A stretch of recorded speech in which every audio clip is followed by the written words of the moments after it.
Mohamed, alors comment d'un seul un jour tu t'es dit, je me rappelle d'ailleurs, tu en avais parlé, ça me semblait à l'époque très étonnant, je t'ai dit, mais comment tu te mets dans l'intelligence artificielle, dans l'informatique, mais comment tu fais C'est vraiment, merci pour cette invitation, Maria, et vraiment c'est un plaisir de parler après Laurent Alexandre, même si voilà, nous parlons vraiment de choses beaucoup plus terre à terre. Et donc effectivement, moi, mon expérience personnelle donc j'ai fait mes études de médecine, et à l'époque, ce qui m'intéressait, c'était d'avoir un poste hospitalo-universitaire.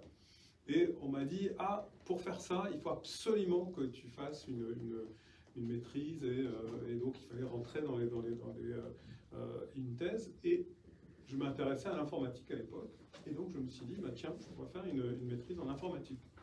On m'a dit, ah oui, mais c'est pas vraiment en général, c'est plutôt une maîtrise en biologie, etc. Bon. Finalement, je l'ai fait, et ça m'a tellement intéressé que j'ai fait un DEA en intelligence artificielle, et qui m'a vraiment ouvert les yeux. Et derrière, j'ai continué une thèse en biochimie structurale et modélisation des process enzymatiques. Et du coup, là, c'est vrai qu'il y a eu un départ sur les aspects recherche, etc., que je trouvais déjà fascinant. Et donc, petit à petit, finalement, je suis sorti du monde hospitalier pour tomber dans le monde entrepreneurial pendant une dizaine d'années en Angleterre, à Cambridge, et ensuite revenu à Paris, à l'Institut Pasteur. Et donc j'ai créé une société qui s'appelle Ariana. Et donc on s'est intéressé vraiment à ces problématiques, mais de manière beaucoup plus, enfin très, très concrète. Au niveau des essais cliniques, on regarde vraiment la manière dont les médicaments aujourd'hui continuent à être développés. C'est à peu près le même process qui a une trentaine d'années. En gros, vous avez votre médicament, vous allez regarder s'il n'y a pas de problème de safety, etc. Et ensuite, on teste sur des patients. Si ça marche, on teste sur plus de patients. Et à la fin, si vous arrivez à un test statistiquement significatif, vous dites, bah, super, il y a plus de patients qui ont pris mon médicament qui vont mieux par rapport au groupe placebo. Le problème de ce process, c'est que dans à peu près 90% des cas, vous avez un échec. Et donc c'est comme si vous faisiez votre design de votre Airbus et vous le lancez par la fenêtre et vous regardez si ça vole ou pas. Ah ben non, ça n'a pas volé. Ok, très bien, j'en fais un autre. Et ainsi de suite. Et le problème est quelque part, le premier problème, et je pense c'est assez facile à appréhender, c'est que si vous regardez les personnes qui sont, chacun d'entre vous, vous regardez la personne qui est sur votre gauche, ensuite vous regardez la personne qui est sur votre droite, a priori, vous voyez bien qu'ils sont très différents, vous n'allez pas les confondre dans la vie. Et il n'y a aucune raison, donc l'extérieur, le phénotype est très différent, donc il n'y a aucune raison que le médicament que moi je prends ait la même vie à l'intérieur que celui que les autres personnes de la pièce vont prendre. Et donc du coup, on a une diversité, une hétérogénéité qui fait que vous allez avoir des réponses différentes. Et toute la question, c'est est-ce qu'on peut appréhender cette hétérogénéité? Et c'est là où l'intelligence artificielle devient importante, parce que pour appréhender cette hétérogénéité, on va commencer à mesurer de plus en plus de paramètres. Et donc on va regarder donc déjà l'historique, etc. Est-ce que vous avez été malade? Qu'est-ce que vous avez eu comme pathologie? Et puis très vite, on va arriver sur des choses qui sont de tout ce qui est omique. Donc on va regarder votre ADN, et puis après on va regarder l'ARN messager, et puis comment est-ce qu'il évolue, et puis après on va regarder votre flore intestinale et tout ce qui est microbiote, etc. Et donc, du coup, on va commencer petit à petit à caractériser chaque personne avec des centaines de milliers de paramètres. Donc, tout d'un coup, on passe dans un environnement qui est assez riche en data, et comme vous l'expliquez, on n'est pas du tout armé à côté pour s'en servir. Et donc, c'est là où l'intelligence artificielle commence à avoir un impact en amenant des outils qui permettent d'apprendre cette hétérogénéité. Et donc, le premier business de la société Arena, c'est de dire, je vais regarder, c'est au lieu de tester une molécule dans un essai clinique, de recruter 1000 patients, regarder si ça marche ou ça ne marche pas, bah je vais faire des essais cliniques qui sont très riches en data, et donc je vais venir essayer de comprendre qui sont les patients pour qui ça marche. Si vous avez testé 30 patients et il y en a 2 pour qui ça marchait, pourquoi ça marchait sur ces 2 patients-là? Qu'est-ce qu'ils ont en commun? Et donc l'IA va nous permettre de venir croiser des centaines de milliers de paramètres et leurs combinaisons afin de trouver des hypothèses qui correspondent à des profils de patients qui vont répondre à un traitement.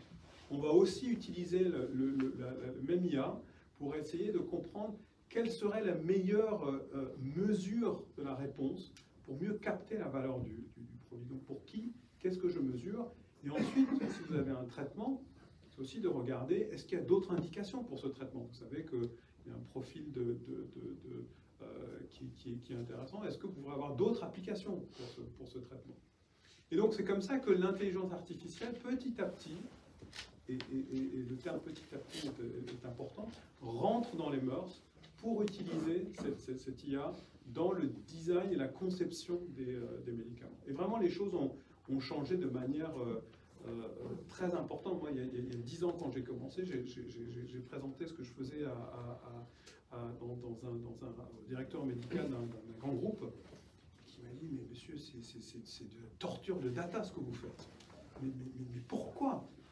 Et alors que 10 ans après, la question ne se pose plus. La question c'est, montrez-moi pourquoi vous, quels sont les exemples, etc. Parce qu'on a de plus en plus, aujourd'hui, chez nous, d'exemples concrets en disant, ben voilà, je fais ça, et au lieu de mettre, en moyenne, c'est autour de 10 ans pour arriver sur le marché et 8% de réussite, ben, je vais arriver sur avoir un enregistrement en 3 ans et mes taux de succès sont beaucoup plus importants. Donc, et ensuite, vous avez l'effet de boule de neige qui fait que plus vous avez d'exemples qui fonctionnent et plus les choses se développent rapidement. Et effectivement, le coût marginal de votre plateforme qui intègre ce type de data, etc., devient de plus en plus faible. Et donc, je dirais, commercialement, votre entreprise devient de plus en plus rentable et atteint une croissance qui est très importante. Alors, ce qui est intéressant, c'est que pour nous, on est parti du côté de dire, du côté, j'ai un produit, et donc je vais essayer de voir pour qui ça marche et comment capter sa valeur, etc. Et donc, il y a à peu près maintenant, il y a un peu plus de 2 ans, on est parti sur un problème qui est connexe. On a créé une nouvelle société qui s'appelle Omicure, qui regarde le problème inverse. C'est-à-dire, je n'ai pas un produit, je regarde pour qui ça marche, c'est dans l'autre sens, c'est j'ai un patient, est-ce que je peux faire le tri des produits qui pourraient fonctionner pour lui, pour venir les ranker et dire est-ce que celui-là marche mieux que l'autre, etc. Et donc, on est parti, donc le domaine qui est le plus actif ici, c'est le domaine de la cancérologie. Ça a été déjà évoqué. Et donc, toutes ces problématiques qui sont de dire, aujourd'hui, si je regarde les traitements existants et leurs combinaisons, etc., je vais arriver à plusieurs centaines de possibilités. Est-ce que je peux, pour mon patient, pour chaque patient, être certain d'avoir exploré l'ensemble de considérer l'ensemble de ces possibilités pour lui proposer le meilleur traitement pour lui à ce moment-là. Et donc on a commencé, nous, à intégrer les datas ADN, qui était la partie classique, mais aussi les datas d'expression ARN, qui sont plus compliquées à gérer, pour pouvoir aider dans ce choix thérapeutique. Et donc en développant un outil d'aide au choix thérapeutique, les premiers résultats ont été intéressants. Donc on a eu des résultats positifs sur un essai clinique tout petit sur 110 patients. Donc ça permet de faire une publication dans Nature Medicine, etc. Et donc là, on part dans des étapes qui sont des étapes d'après, c'est-à-dire essayer de généraliser l'approche, de faire des tests à plus grande échelle, etc. Et effectivement, une des barrières, c'est d'intégrer ce type d'outils dans le système de soins.